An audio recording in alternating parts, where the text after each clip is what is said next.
you could tell the difference that the pay scale from has changed a lot from last year to this year. Because when you go through the rides, it's sometimes very difficult to find one that makes sense to do. I was downtown today and I saw a trip offer on Uber for, I want to say somewhere like $74 to go to East Lansing. I didn't take it because I wasn't looking to drive that far at like 4 in the afternoon. So then a few minutes later, I see a ride offering for $50 to go to East Lansing. I'm like, come on now, Uber. If I didn't take it at 74 and now you offering it to me at 50, why would I take it now? So Exactly. it just kind of, highlights the games that are being played. I saw so many. I don't know if y'all have experienced this before. I saw so many $3.88 rides today. Have y'all seen Yeah. those rides before come through? I've seen. I've seen those, and I don't take them. Mhm. I refuse to take them. There's a bunch of drivers out there apparently that's taking them, but when it's under $4, I don't do it. Yeah, they tried to send me. I was in Ann Arbor earlier today. They tried to send me to. They tried to send me to Lansing for like $39. It's over an hour ride. Oh yeah, I'm gonna let y'all talk though. I got my passenger. Okay. Wow, that's crazy.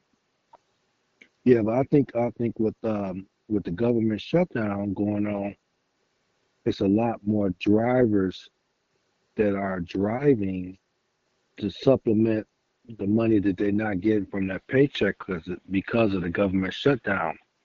So we're gonna see a lot more cheaper rides. You know what I mean, P? Yeah, and that really hurts us because it's kind of like when you're at the casino and you playing cards or whatever, you depend on the other people at the table to play correctly. And the same thing applies to us in the streets.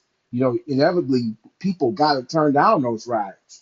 And if we getting people who just trying to look for survival, then that mindset is, I'm going to take everything I can get, which helps the company, helps Uber, Lyft, but doesn't really help us at all.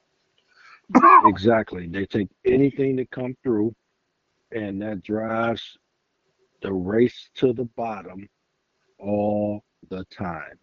So whenever the government opens back, it's gonna get worse because the longer it stays closed, it's gonna get worse. But when the government opens back up, it's not gonna be immediate Hmm. because it's still gonna be drivers out here saying, I don't know when I'm gonna get this paycheck. They might have to pay retro, but at the same time, I still need to keep the lights on. I still need to pay my car note. I still need to pay my car insurance, etc. And so that is affecting what we do. But the $3.88 is ridiculous. Yeah, Ridiculous. yeah. But the messed up part about it, when you analyze it deeper, is that $3.88 is what we getting paid. Still, the the passenger is paying more for that ride. And one of the other things that I had a passenger talk to me about a couple of days ago was the fact that Uber is getting it both ways.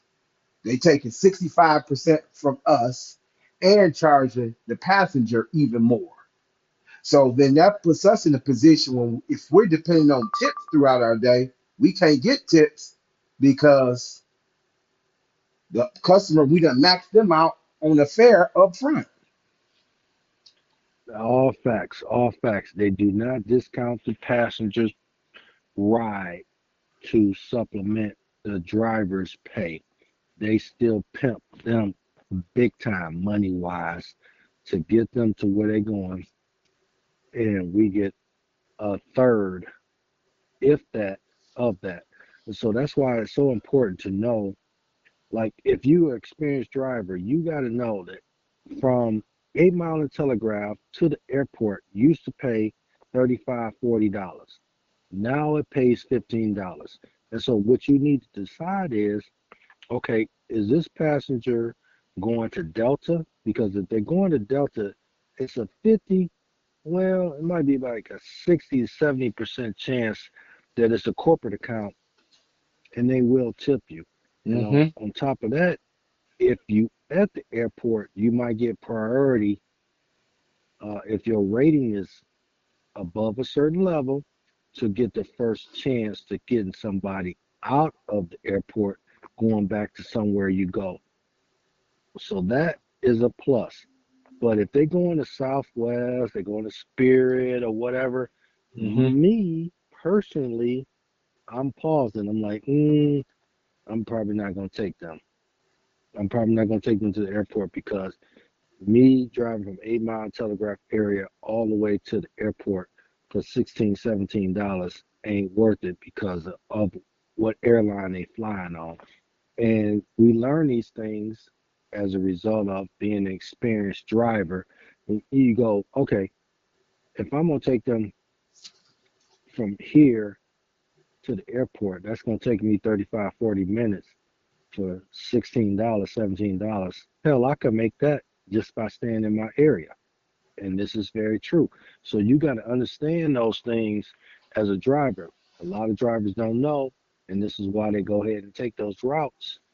And Uber and Lyft continue to pay those same fares, $15 to the driver, but they pimp the passenger 45, $50 easily. Hmm.